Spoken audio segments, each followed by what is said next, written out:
You know, it's not often enough when a fun anime gets a second chance in life. I recently brought this up in one of my Hugito reviews, but man do I miss the Big O. Granted, it was brought back for a second season thanks to Adult Swim, but was forced to make a confusing as all hell Gainax ending in preparation for a third season that never happened, also thanks to Adult Swim.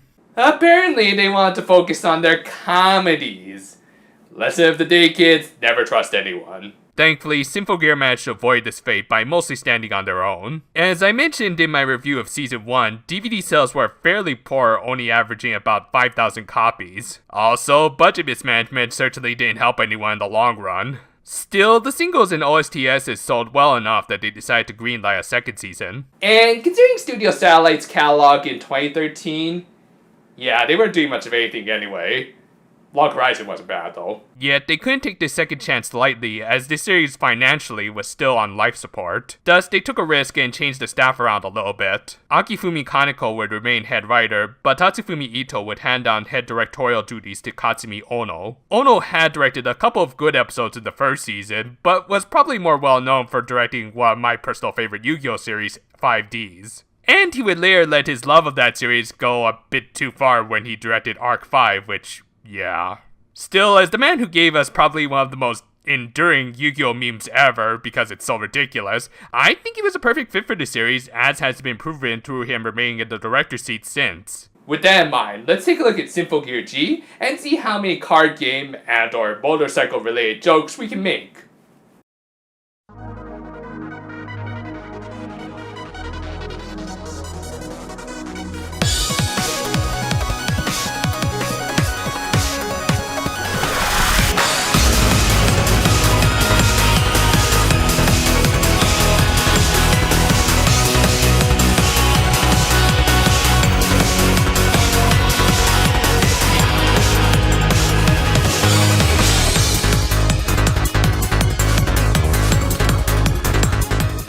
Our second season opened with a pleasant little tune provided by Yui Horie of all people. Aww, I always like characters played by Ho-chan. They're almost always so cute and sweet. And hey, since she's such a veteran voice actress, I'm sure she'll get an equally prominent role in this anime. Or maybe she'll get the Tsubasa from Season 1 treatment. Also yes, Katsumi Ono directed that episode. Guess he really wanted to put a stamp on the season ASAP. So, after seeing my nightmares for the next few weeks, we cut over to a train being attacked by some noise. On board, Hibiki and Chris were acting as bodyguards to Dr. Ver, a scientist who was researching Solomon's cane, the noise summoner from the previous season. One of the previous users of the cane was of course Chris, who still felt guilty over her actions last season, but she was quickly comforted by the husbando to all, Hibiki. Why do I get the feeling like I'm going to use that term a lot more in the near future? The two suited up, revealing that their gears have changed a little since last season. Now, of course, this could just be a case of the gears evolving as their users have gotten stronger. Or maybe they're just trying to sell more of those anime statues. And yet, we can't get more than 2 Figmas? Come on, get on that, Good Smile Company. While Chris dealt with the small fry using some really OP looking map attacks, Hibiki dealt with the big boss in the most Hibiki way possible.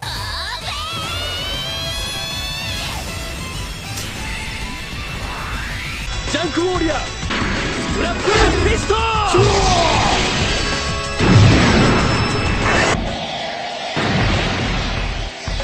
Somewhere a big red Demai dragon is suffering from a serious case of PTSD. Still, while they managed to complete their mission successfully, Genjo couldn't help but feel as though something was off about the noise's attack patterns, as though someone was directing them to attack the train.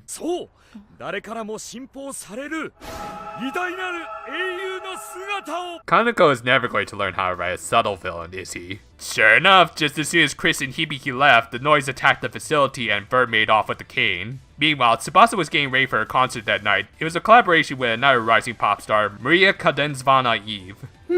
A concert scene featuring Utao Hoshina and Mio Akiyama. I wonder if they're going to go all out with this.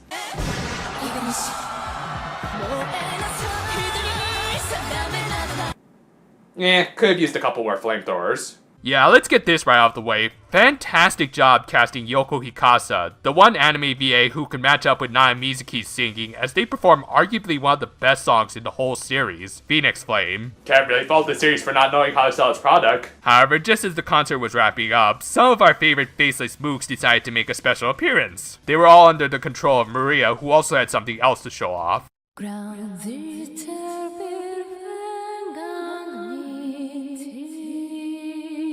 Clad in the same type of gear as our main heroine, the first episode of this new season ended with Maria declaring herself and the organization she worked for as the second coming of Fine. The second episode opened with Maria revealing their demands.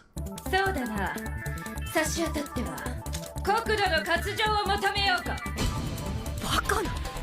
have said it better myself, girl. Seriously, you went straight into Pinky and the Brain territory there, Maria. Also, can you tell what each country these governments represent? Yep, see, no stereotypes here. This show's gonna kill me. Still, Maria proved to be a total noob in this whole evil terrorist thing and just released all of her hostages. She did keep the cameras rolling on her and Tsubasa, hoping to have their fight seen across the world. Said fight being done with their... mics?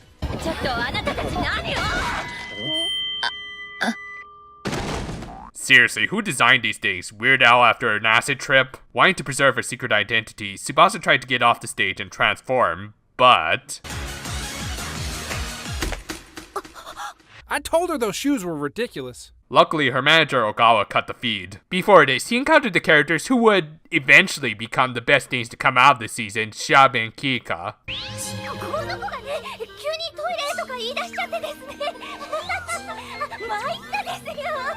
The combined adorableness of these two could put Pikachu Reynolds to shame. The two were a part of Fine and thus joined Maria in their fight against Tsubasa.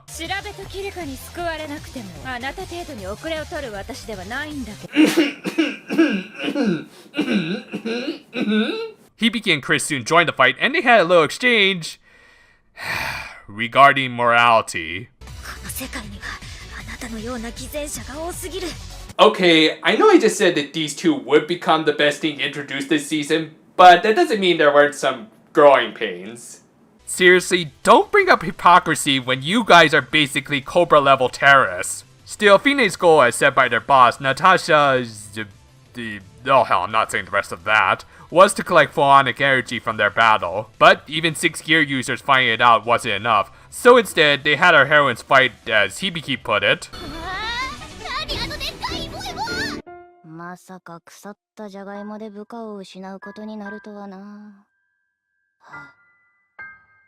It was a regenerating type, so they needed to use a strong swan song attack to wipe it all out at once. It worked, but since Hibiki pretty much acted as the tuning fork for the attack, she suffered heavy stress on her body.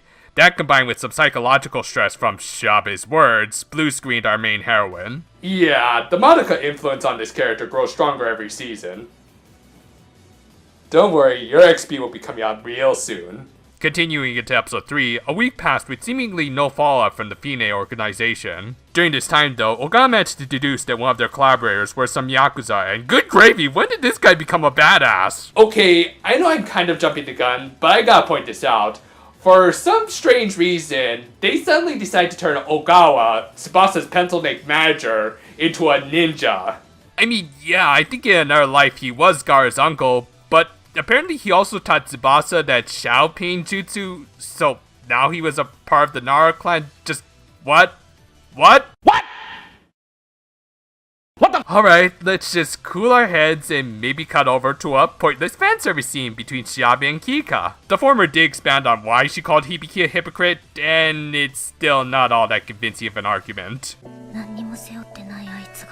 Well, how the hell do you know that? And in fact, what exactly is your bar for what accounts for a true hero? Are you the type of person who argues that Batman is the greatest hero of all time just because he keeps on bringing up his dead parents? Yeah, again, I do like what Shabe eventually becomes, but I also really can't stand these sorts of subplots. The kind in which these anti-villains question the value of a hero just because they try to use less violent approaches, while they themselves use methods that could easily lead to many unnecessary casualties. Does that sound like a hero? Well, when you put it like that, not really, but, Then what the hell, man? What the actual hell? It's rather pointless, and often just leads to the most obvious result of the heroes proving their worth and shoving it in the faces of their detractors. Sorry, I just had to get that out there. Just show me something that'll cheer me up. Chris in a school uniform. Yeah, that'll do.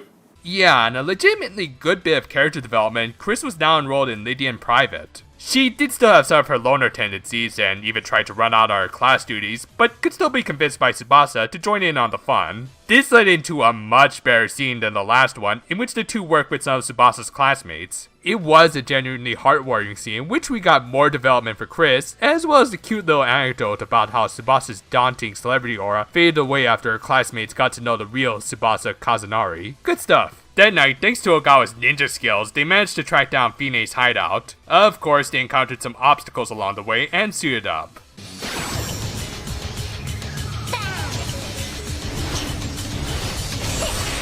Fun fact, Ai Takagaki totally ad-libbed that bang sound effect.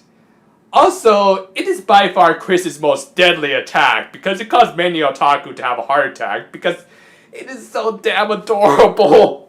They managed to easily deal with the noise, but Dr. Verse still had something else they had been working on. A living relic they had incubated using the fine energies the Symphogear users had generated as a result of their triple swan song. This H.R. Geiger-looking knockoff was known as the Nephilim. Why couldn't we have just stuck with this and not gotten Prometheus or Covenant? One of the overseers of this monstrosity made his villainous presence known. バビロニアの宝物庫よりノイズを呼び出し制御することを可能にするなど Jeez, I know Gil keeps a lot of junk in his garage, but he also keeps noise in there?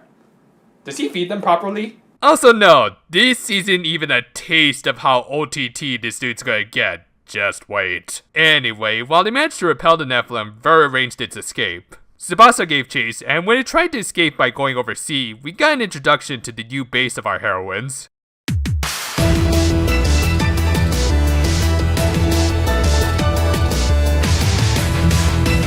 Let me guess, Ben Preston's going to insist Symphogear be in their next SRW game just because of this thing. She almost got the Nephilim, but was intercepted. 新たに目覚めし最短したヒーネです And here I thought reincarnations in the sky were too easy. Into the next episode, we get probably one of the best fights of the season between Tsubasa and Maria. The latter showed off that she was a big fan of Kamen Rider Knight, apparently. No argument here, he was definitely the real main character of that show. Despite gaining the upper hand on her, Maria was forced to retreat, revealing that she was using a drug called the Linker and its effects were wearing off. We had actually seen this stuff last season when Kande used it to artificially heighten her sync rate with her gear. And considering it was made by Ryoko and what ended up happening to Kande, yeah, it wasn't going to get FDA approval anytime soon. Anyway, with some backup from Shirabe and Kiika, they reclaimed the dock and the cane. Chris tried to shoot them down, but using an extra fort pendant, the Shenshojin, Fine managed to cloak their ship and escaped. In spite of this massive loss, Gendro still encouraged the girls to carry on. 数字ないなら数字合うまでぶつけてみろ 言ってること全然わかりません In other words, if all else fails... Let's see you grit those teeth! Surprised it took me this long to use that clip. To get their minds off their problems, our heroines participated in their school festival. One of the main attractions of the festival was a talent show that saw a certain dark horse from the previous season get her time in the spotlight for about a minute. Not even kidding, these three, in spite of not even being gear users or even that important to the plot, actually managed to score a track on a bonus album included with the second volume of the season's Blu-rays. I guess a few fourth wall breaking jokes can earn you a few extra points on the popularity polls. Still, the popularity of these three was nothing compared to the next entrant both in and out of universe. Fair warning, before you watch this episode, you might want to get your antacids ready. Because the sweetness of this montage of Chris recollecting her early days at school while singing with a great big smile on her face is more than enough to give you a serious case of heartburn. 許してもらえるのかなここはきっと私がいてもいいところなんだ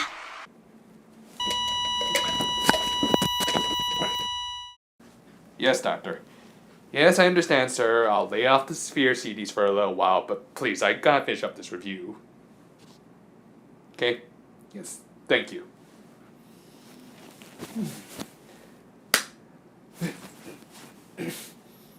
So, While Chris seemingly won the contest, new challengers approached. With their original base and resources gone, the Fine organization was in need of a new food supply for their mini xenomorph. One possibility was Shabi and Kika's pendants, but the two of course were against it, especially if it meant forcing Maria to use hers more, thereby accelerating Fine's full awakening. So of course, they went to the festival to take the pendants of their enemies. 学院内のうまいもんマップを完成させることが捜査対象の絞り込みには有効なのです。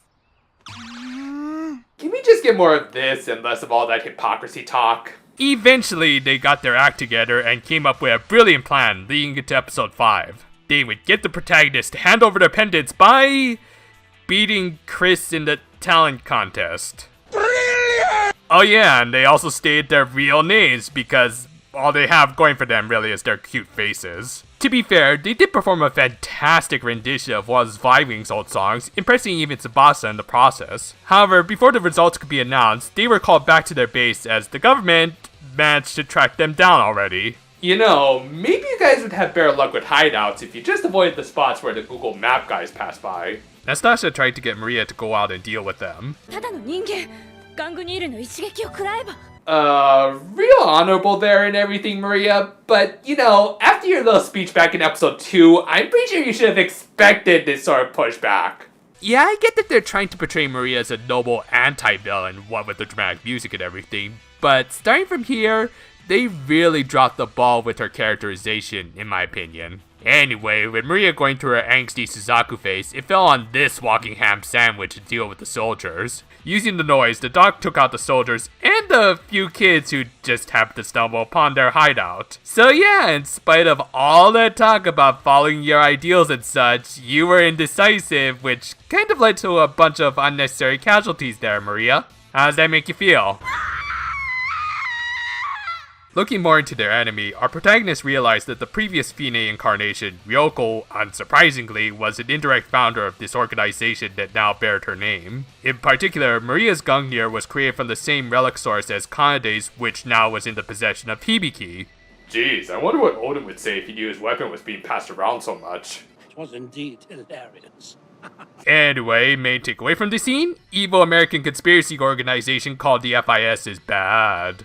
I don't like to play politics on this channel, so just put in your own Trump jokes here. Back with Maria, we finally learned the story behind that cold opening from the first episode. The Yui Horie character was in fact her younger sister, Serena. Obvious Sailor Moon joke?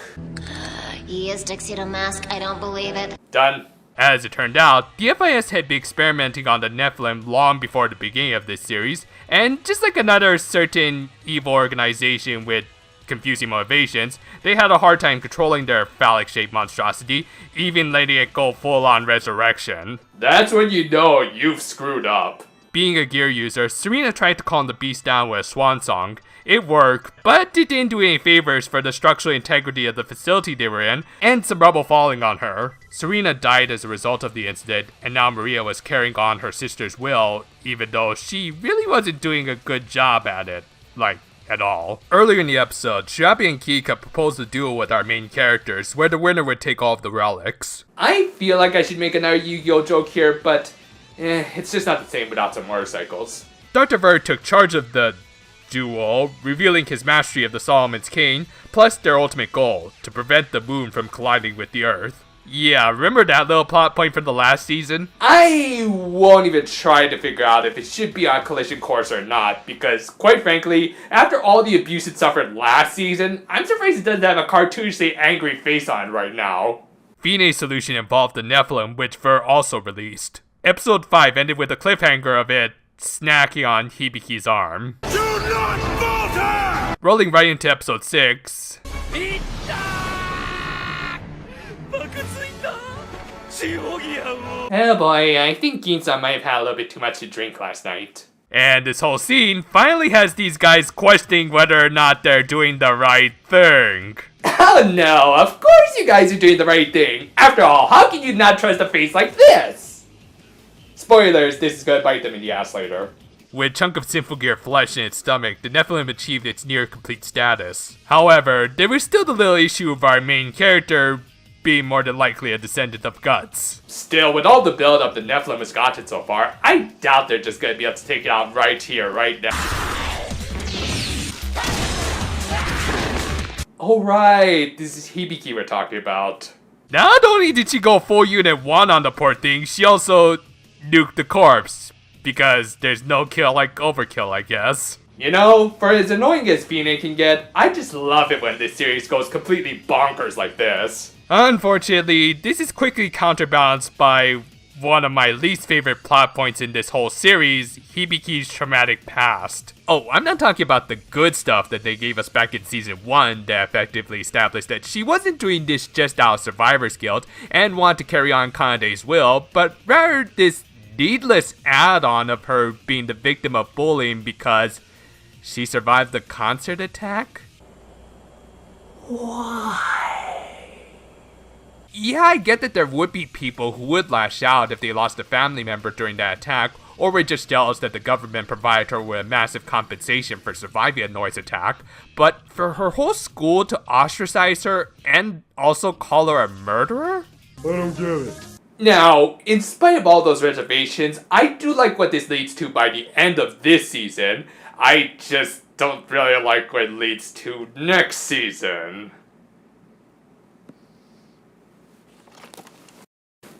Hold it in, hold it in!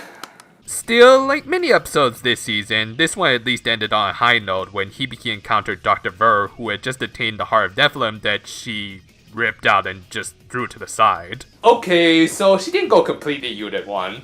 But yeah, I love this scene mostly because I can mix it with stuff like this.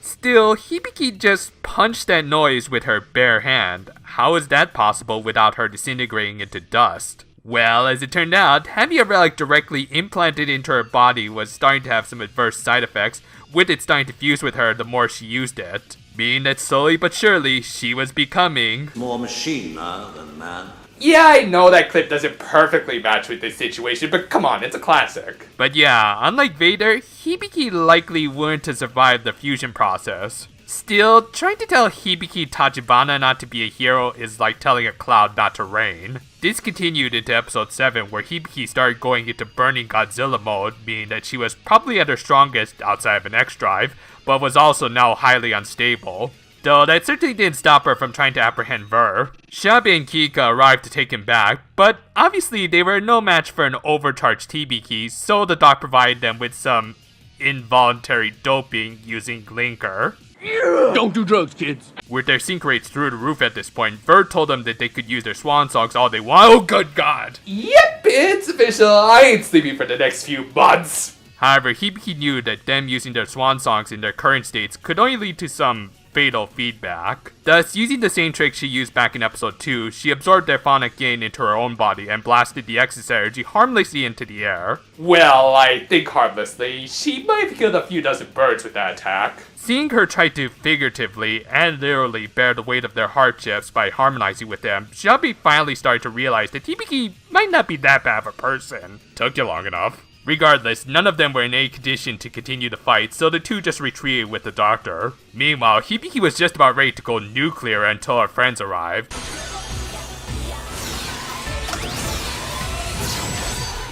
Again, I remind you, the director of 5Ds.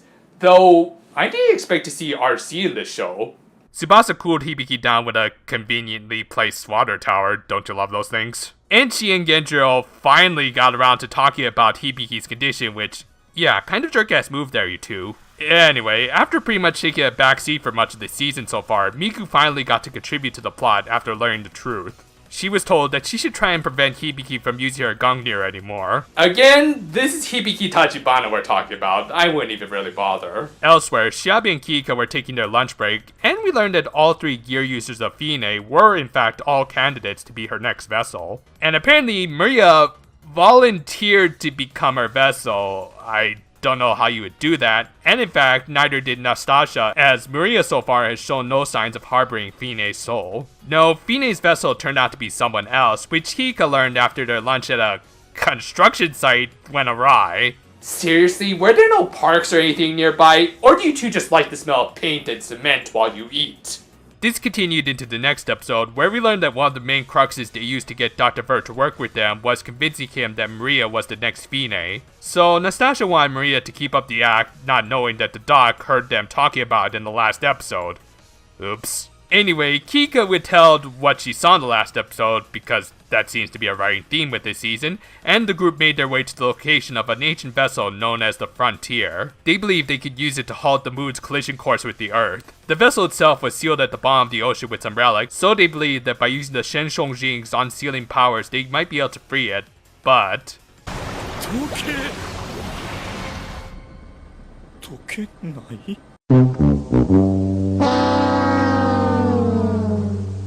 As it turned out, while the Senshongjing was powerful, trying to draw that power out through just mechanical means was insufficient. Thus, they needed to come up with a new plan, much to Dr. Ver's irritation.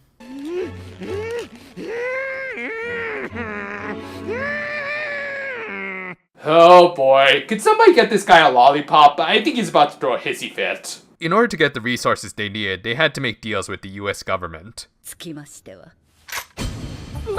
So, the US government in the show are made up of a bunch of untrusty a-holes.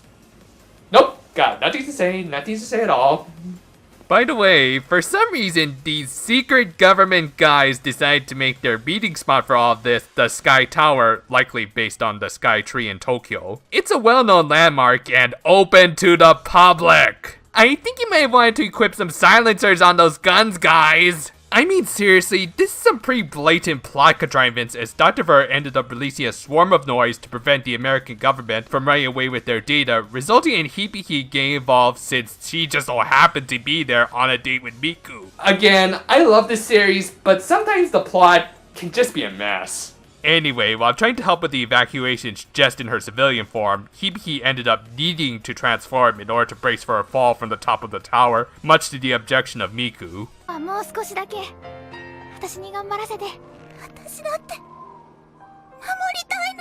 The episode ended with the top of the tower exploding. This immediately continued into episode 9, with Hibiki believing that she had just lost her closest friend, leaving her wide open to the noise. However, her friends came just in time, with Chris in particular having a very impressive showing. Also, one thing I really have to give this season is that I think they integrated their insert songs better than any other season so far. The best example coming from Chris here, as the guilt of being the one who originally unlocked Solomon's King really got to her.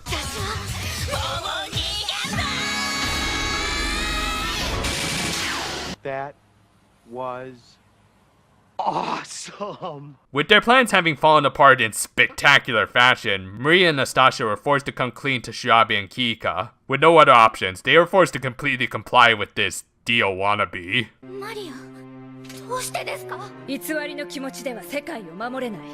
Oh sure, now you have some actual resolve. Well, better late than never, I guess.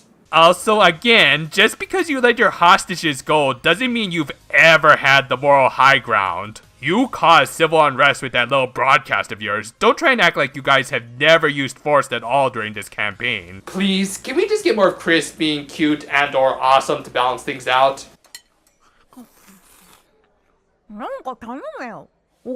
Thank you. Yeah, it's not the most plot relevant scene, but I absolutely love this exchange between Chris and Tsubasa, where she tries to get the liar to unwind a little, showing off how much her character has developed since season 1. Though she does still maintain some tsundere traits. Also, good grief, even the Saiyans have bare table manners. At least they know how to use a napkin. Huh, what's Nastasia doing working at this restaurant? Oh, no wait, they just used Kikuo Inoue just for that one uncredited role. I guess Ono just really wanted to hear her 17 voice at least once in the show. 17 です。 I can relate. Anyway, our protagonist managed to get some actual good use for a change. As it turned out, Miku was alive, though not exactly well as she was with these guys. As it turned out, Maria had rescued her at the last minute, but rather than just taking her home, she followed the doctor's orders and brought her to him. Because, yeah, this guy totally looks like someone you can leave alone in a room with a little girl. Oh, I'm currently using all my Chris Hansen jokes for Hakuto, so sorry, nothing here. Still, knowing that she was at least alive re-energized Hibiki enough that she and the rest of her team participated in a good old training montage.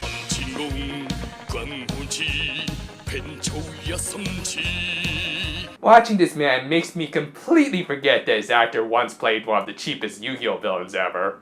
Again, little moments like these and Chris's scene from earlier really helps define what Symphogear really should be all about in my opinion. Fun yet very character-driven scenes. Speaking of Chris, the girl does not have the best cardio game. I especially love how they completely reversed the meme behind her heartwarming line from earlier. For a scene like this, I think there's only one appropriate clip to use. Adrian! If you don't know where that's from, I ain't telling ya. The next day, Fine made their way towards the frontier, having figured out a way to unseal it. However, they ended up encountering an American fleet that had been tracking them. Dr. Ver launched a noise attack on them, with Maria begrudgingly agreeing with him. Realizing how ridiculous things were getting at this point, Xiaobi finally does something that actually makes sense and goes against the doctor's orders. However, since Fine can't maintain more than one member with some actual sense, Kika disabled her powers with some anti-linker.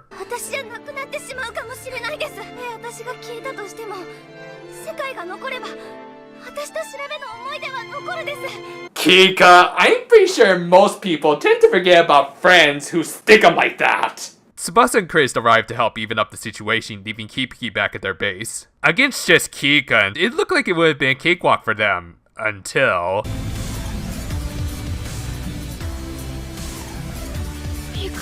I can't see what's happening. Are we boned? Yeah, we're boned. Starting from episode 10, the opening revealed a small change that confirmed that Miku was indeed using the Shenshou Jin. It was given to her along with a remote control to her brain by Dr. Ver. He got her to willingly cooperate with this procedure by manipulating a certain trait.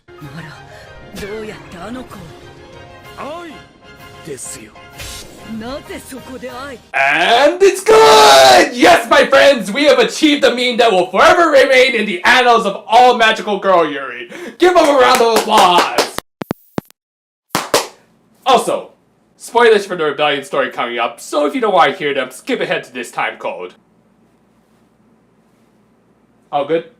Okay, so I know I mentioned earlier that this season Miku essentially becomes the XP of our favorite devil magical girl. Well, truth be told, Miku actually came first, at least in terms of this transformation. Yeah, and one of the biggest anime coincidences ever, the airing of episode 9 and the Star of the Rebellion story's theatrical run were just a couple months apart. Both featured magical girls with purple, black, and red color schemes going full yandere over an Aoyuki character. Is there just something about Yuki's voice that drives these girls crazy? I mean, sure, she is adorable and has good goth lowly taste, and I think I just answered my own question. My point is that in spite of this line achieving eternal memehood, it's obvious that the reality warping Devil Girl gained more notoriety, even though this came out first, which is a bit of a shame, because this is just as good a twist. Anyway, Ver had manipulated Miku into not only becoming a fighting machine, but also gave the Shenshou Jin a proper conduit to release its full power.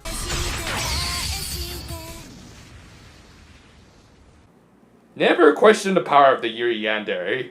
Inevitably, the fight ended in a bit of a stalemate, and Miku, under the Doctor's direct control, moved on to releasing the frontier. All the while, Kika continued to have some of the most confusing motivations of this entire season, and that's saying something. But it all came to a halt as soon as Ogawa again just arrived with his sudden mastery of ninjutsu. I'll give him this though, at least he never does an incredibly stupid run. He carried Xiaobi back to their sub, where Hibiki had come up with her next course of action.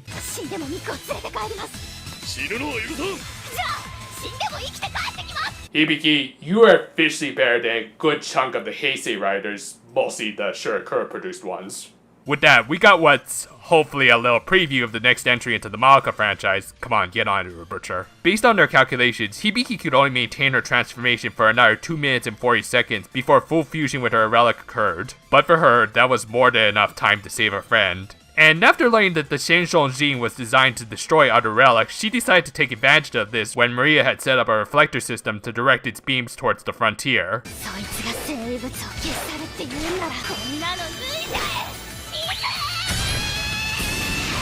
If this were brains, you know they make a big deal out of the fact that somebody's using Mirror Force again. However, that, and the frontier starting to surface, didn't end the episode on a big enough of a cliffhanger, at least in Ono's mind. So they decided to just throw in an extra twist after the credits of Chris seemingly betraying her friends. Thus, in such a dire situation with several of our main characters seemingly down, we open episode 11 with all of them not looking all that worse for wear. I mean, okay, we'll see why Tsubasa got off with just a scratch in a little bit, but Hibiki and Miku got blasted and then fell into the ocean untransformed. I think they should look a little worse than Edward Norton in Fight Club. Regardless, both of their gears have been destroyed, meaning Hibiki's fusion process with hers have been completely negated.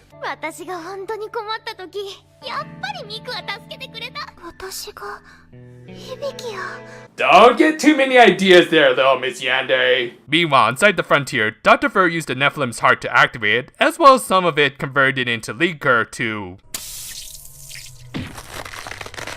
do that, and he showed off his excitement for the new Smash Bros game by creating a giant hand and using the moon as a brace to lift the frontier out of the ocean. Again, can we just get more of this and a little less of Maria's whining? Well, unfortunately, we get right in the next scene as, surprise, surprise, the Doc never had any intentions to prevent the moon's collision and just accelerated the process. Curse your sudden but inevitable betrayal. And as it turned out, his whole motivation for all of this was just to become the greatest hero on Earth by becoming the last man on Earth, ergo the Adam of the planet. Never before have I ever wanted to change my first name more than I do now. Back with our protagonist, Tsubasa went on ahead to stop Ver, while Hibiki and the newly turncoated Shabe talked it out.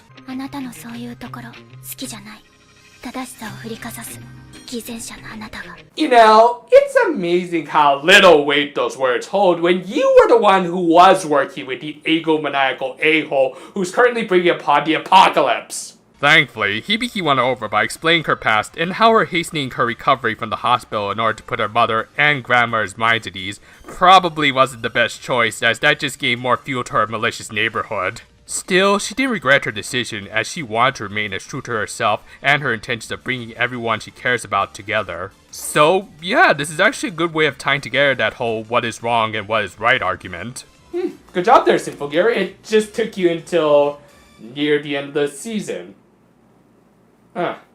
With that, Shabe joined the fight, with Hibiki piggybacking on her to the initial objection of Genjiro.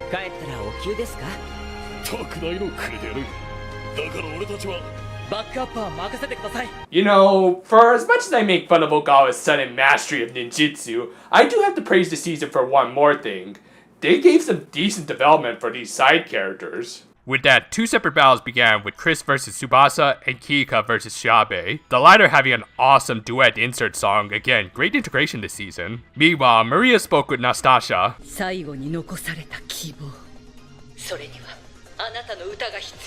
So, the fate of the world lies in Maria's hands. We're all gonna die.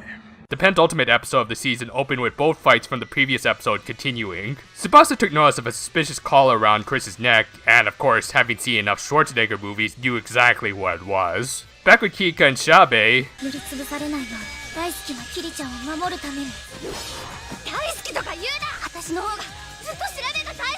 Okay, you lesbians really need to consider seeking a marriage counselor. All the while, Hibiki was making her way to the frontier with some really awkward looking running animation. Really gotta show off that budget once per season, am I right? Inside the frontier, using some magical cameras that also let her take over the airways. Seriously, how are you able to do this with an ancient vessel? Maria broadcasted her message throughout the world. Basically, through some technobabble, they were hoping to restart some functions in the frontier that would return the moon to its proper orbit. For it, they required phonic energies from all over the world. So in other words, to save the world, she had to sync everyone up with one of the biggest live streams ever. Only in Symphogear, my friends. However, considering that the last time Maria appeared on TV was when she declared herself a world-conquering terrorist, yeah, no one was going to support her. Not even the amazing voice of Yoko Hikasa could save this fallen idol. Back with Kika and Shabe, their fight was dead even, so to settle things once and for all, they... Okay, Kika, I'm officially signing you up for rehab.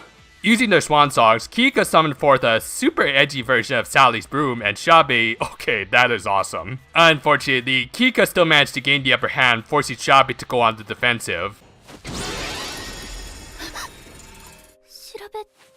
Well, may as well flush that interesting plot point down the drain. Realizing that she had pretty much already brought upon misery to what would likely be Shabe's final days before Fine took over, Kika tried to commit suicide, and yet she couldn't even do that right. Chris and Tsubasa's fight came to an end in what looked like a draw, but to Dr. Ver's horror, Chris was still very much intact. Thus, he was supposed to hand over Solomon's cane as he had promised in exchange for Chris's services. He tried to back out of the deal by blowing her up, but...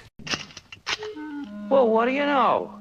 No more bullets. And yet every lead team combined doesn't chew as much scenery as this guy. Yup, and honestly one of my favorite moments of the season, Chris, through just some subtle hints and body language, managed to communicate to Tsubasa her double agent status, and the two managed to orchestrate a believable staged fight on the fly. You two are officially better than the majority of Monday Night Raw. During it, Tsubasa even managed to disable the collar, showing off how much both of these girls have changed since their initially antagonistic days back in Season 1. Ver tried to escape using a combination of noise and airborne anti-linker.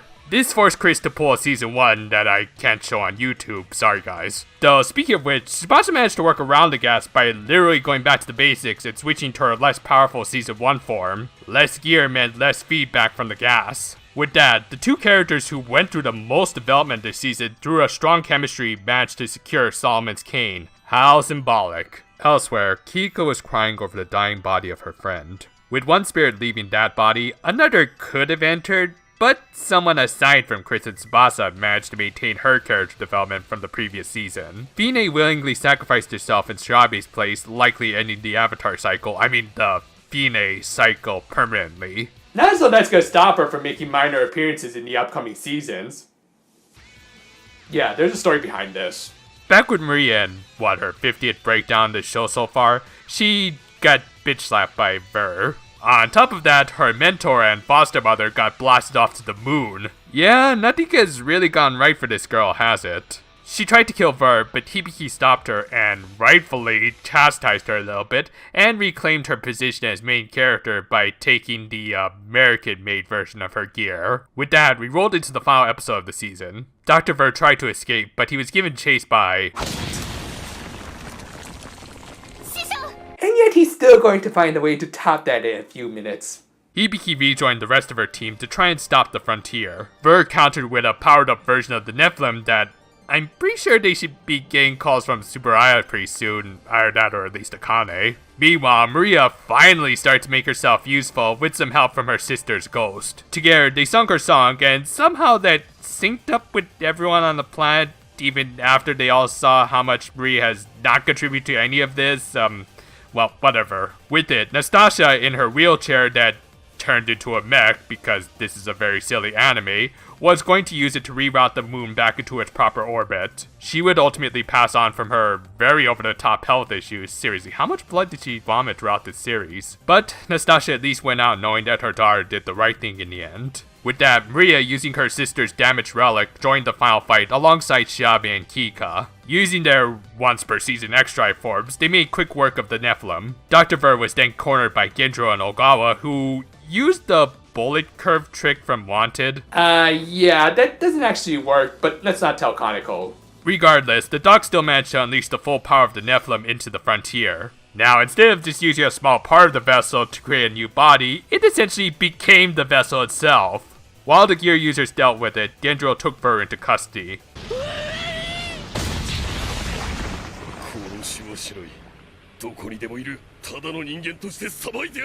Who needs best waifu when you have best husbando right here? With that, the true final battle was on. Defeating the Frontier Nephilim with just their gears was out of the question since it could just absorb their power, so instead they had to drop it off somewhere where it couldn't do any damage. Okay guys, I'm pretty sure Gil is not going to be happy when he learns you've been messing around with his stuff. But yeah, they were planning to trap the Nephilim in Babylon. Maria finished opening the gate, but since the Nephilim has a bit of a bondage fetish, it ended up pulling her down with it. While she intended to close the gate from the other side, sacrificing herself in the process, the rest of the gear users wouldn't hear it. Together, they rescued her and tried to escape before the Nephilim could. It was surprisingly fast, but together they pulled a trick right out of the King of Braves book.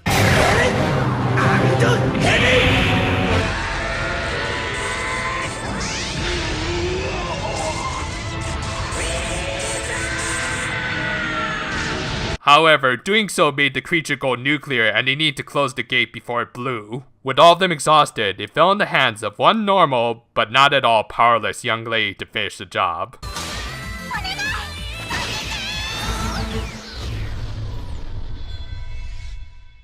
With that, the season ended with the villain and former villains all taken into custody, our protagonist heading back to school, and everyone clinging to their respective waifu and or husbando.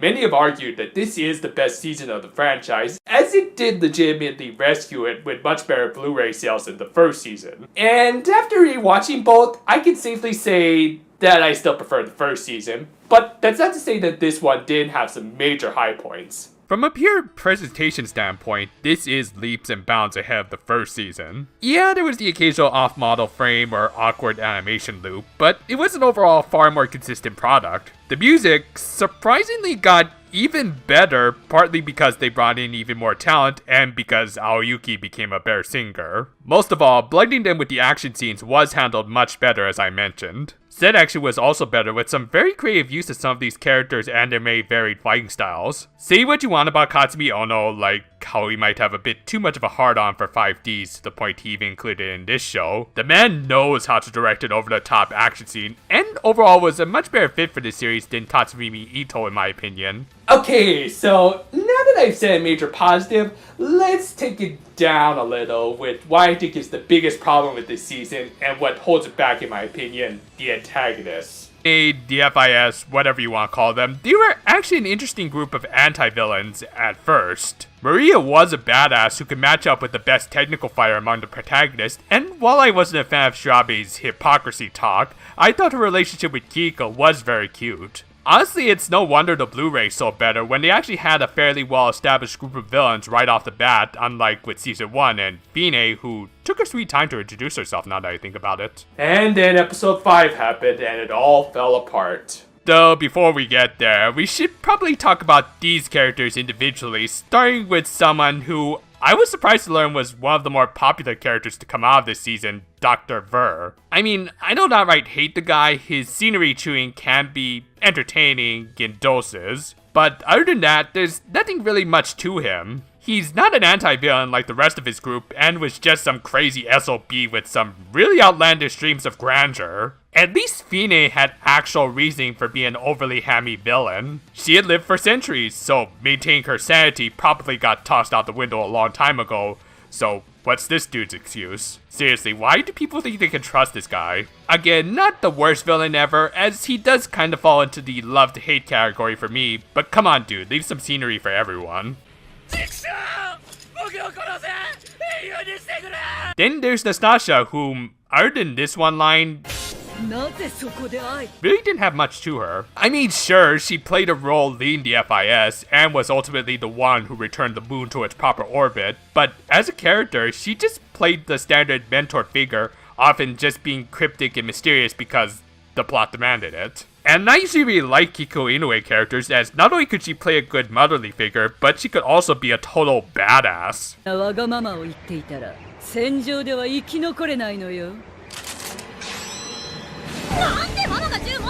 However, this is by far one of her more forgettable roles ever. Then again, I guess it's hard to have a strong presence when you're constantly coughing up blood to the point that she should have died halfway through.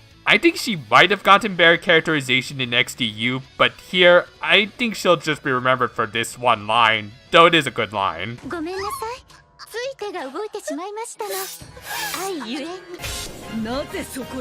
Finally, let's get to these three, and surprisingly, in spite of starting off on the worst foot possible, Shirabe became probably the most endearing member of the FIS. She often acted as the most level-headed of the trio, which is probably a required skill when dealing with Kika. Yeah, we'll get to her in a bit. Problem with that is that she often got into the habit of following established protocols. As a result, she would try to follow Maria and Nastasia's orders to the T, blocking out anyone else's opinion, or believe that you're required to wear an apron for any form of cooking, including making instant noodles. Though I wouldn't call her one-track minded, as she was the only one to realize that, or at least react properly to the fact that Ver was nuts. She was highly dedicated to this group that had become her family and was afraid to lose them, and seeing them fall apart because of this nutcase made her realize that they weren't a self-sustaining entity and thus needed help from others. Shabe by far had the most interesting arc among the antagonists. I wasn't a fan of a certain revelation that we'll get to in just a bit, as I thought it didn't add much to her character, but otherwise she was cute, and does have my second favorite gear in this franchise after Chris. Her preferred music genre was techno, not exactly my cup of tea when it comes to music, but when you combine it with small-scale mobile suits, it kind of works. Then we have her partner in crime. Oh boy.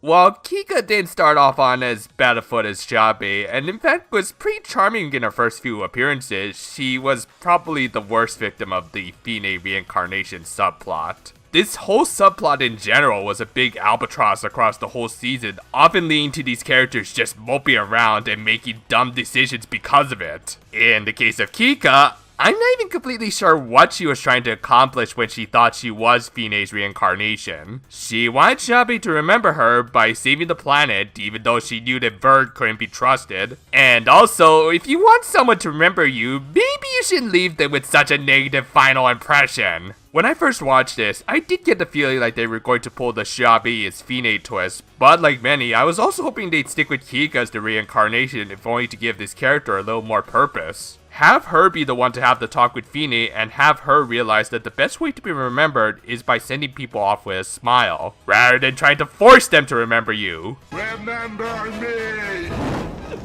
I will. Again, I didn't hate this character per se, but she was also more than a little frustrating to watch sometimes. And sadly, it wouldn't be until later seasons at XDU that she would be remembered as someone aside from Kika's absent-minded partner.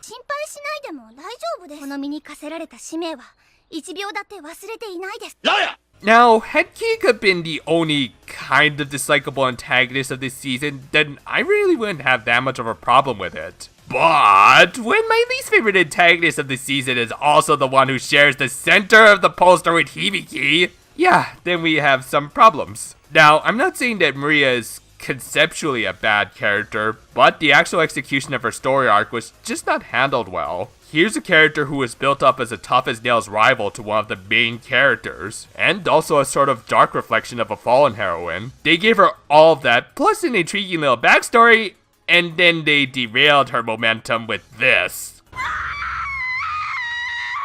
Seriously, badass decay like this is on par with... Okay, it's not that bad, but definitely on level with 80 Shredder. I wanna conquer Earth! Coincidentally, that also happened in that show's 5th episode. Weird how that stuff works out. Point is that Maria's characterization during most of the midsection of the season suffered and only slightly recovered by the end. I understand wanting to paint a character that's gonna pull face turn by the end in a sympathetic light, but compare her against season 1 Chris. While she too kind of lost her edge as the losses piled up, she still felt like a legitimate threat throughout, and most of all, never really backed down from her convictions. In comparison, Maria at one point in this series just threw her morals out the window and let Ver slaughter an entire carrier of soldiers. Really, if they had just taken their time and slowly built up towards her breaking down like this through some little humanizing moments that revealed that she wasn't as stoic as she tried to portray herself as, then we wouldn't be having these problems. But, in case you couldn't tell by Ver anime ethical stereotypes, including a Japanese one with the vice minister and his soba noodles, yeah, Kaneko don't do subtle. I honestly don't want to hate on this character, as they did give her an interesting setup, and in isolation, some of her moral quandaries could be gripping, especially when she was trying to live up to the legacy her sister left behind, but they also just gave us so little to care about in between. By the end, she did get better, but the damage had already been done. Like Kika, Maria would get better in later seasons, but that really shouldn't have been the case in the first place. ガングニールは君にこそふさわしい。 In general, the FIS suffered from a lot of inconsistent writing. For all their talk about doing everything for the greater good, their plans always seem to be at least a little counterintuitive. They want to get some governments off their backs, so they act like terrorists to scare them off. Oh wait, they can send in guys with guns? Who saw that coming? Oh, you think you know something that might be imperative to the mission? Better keep it to yourself. And of course, there was the minor detail putting all their trust in this guy, but I've said enough. The problems of the FIS are just indicative of Kaneko's writing style. He tries to write morally great characters, and yet also tries to portray the American government as a bunch of cartoonishly evil villains working with the Illuminati. Come on, dude, you don't have to portray our government as being more messed up than it already is. Okay, so that went on for a little while. So, if the antagonist didn't quite work out, how did the protagonist fare? Honestly, much better, as I think this was all some good follow-ups to their arcs from the previous season. As I mentioned throughout the review, our main trio went through some fantastic developments. Hibiki had not only become an even more noble heroine, but also a better thinker on the fly, coming up with risky, yet clever tactics. Chris became the biggest damn sweetheart of this series, and while I didn't mention her as much, Tsubasa was far more amiable than the semi-edgelord from the last season. She showed a lot of legitimate concern for her teammates, and while she was still a little standoffish, it was justified after her trust in Maria was broken. And that didn't last too long, as after just hearing Kika and Shabe sing, she was able to recognize that they weren't bad, just really misguided. While Season 1's themes had them focused on overcoming their past tragedies, this season was more about fresh starts and how they wanted to shape their futures. Literal ghosts of their past were still around, but they couldn't let that distract them, as they had to focus on what really mattered, which was protecting each other as well as those who had supported them. And those supporters also got their time to prove their worth, from the HQ duel to the ninja, and of course, the yandere. Yeah, another major plus of this season, the stakes were a lot more personal. Miku was an endearing character in the first season because she acted like anyone would in her situation of being roommates with a superheroine. She wasn't a glorified cheerleader, but rather was a concerned friend because fighting carbon disintegrating monsters is somewhat of a cause for concern. So much so that her brief heel turn was kind of justified. Not fully justified because again, this guy, but more importantly, it did prevent her character from becoming stale. In the first season, Miku was somewhat of an audience surrogate, but this season, she managed to break out on her own. In a manner that would get overshadowed later, but never forget the OG.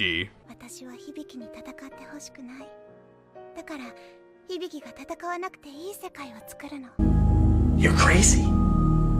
Overall, this was a somewhat mixed season with plenty of lows, but I think more than enough highs to make up for it in the end. And while I still think Season 1 was an overall more solid show when it came to its storytelling, I also think they didn't quite reach the same highs as this one, and again, the main conflict didn't really get going until a little late into that season. So in the end, I don't think either of these first two seasons are perfect, but much like the Gear users themselves, they work much better when they sing together. Watching these seasons back to back will give you the full arcs of our great main heroines, so in that sense, G is a great sequel, just not the best standalone. Both of these seasons are available on Crunchyroll, so go check them out. And while I was putting this review together, they announced that, unfortunately, this series' 5th season, XV, was going to be delayed until next July. Not even sure if that really matters since Crunchyroll still hasn't even gotten access. Still, I see no reason to fret when we've already got these two seasons together to make for one great orchestra. And with that, yeah, another Symphogear season is in the books, and next time is... yeah, I'm going back to Pre-Gear. Here's looking forward to a new year of reviews. Anyway, farewell for now, my friends, and... say, is anyone gonna volunteer to break the bad news to Gilgamesh? Anyone? It ain't gonna be me!